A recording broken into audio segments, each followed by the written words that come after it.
Get your free copy of the complete tutorial at www.teachucomp.com/free.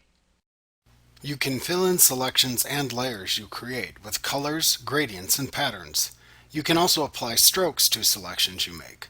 A stroke applies a colored border to the edge of a selection. One of the most common fills you can perform is a fill of the currently selected background or foreground color into a selection. To do this, select the desired background and foreground colors you want as the fill colors. Then use one of the selection tools to select an area to fill in. If you do not make a selection, you will instead fill in the entire selected layer.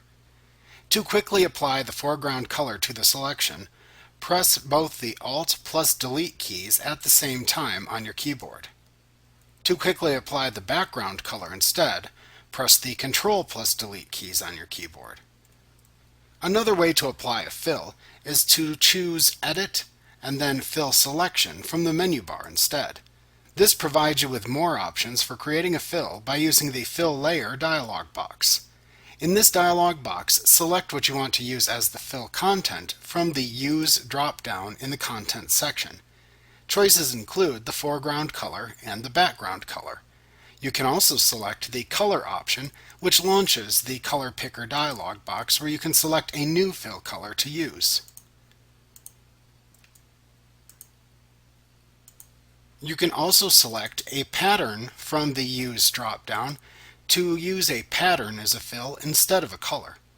If you select the pattern choice, then choose the pattern to apply to the selection from the Custom Pattern drop-down in the Contents section.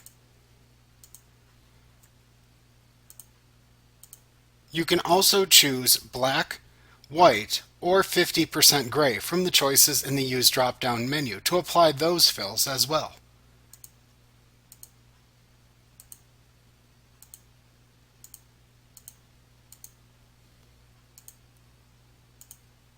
You can also choose the Content Aware choice to allow Photoshop Elements to attempt to fill in a selection with content from the image.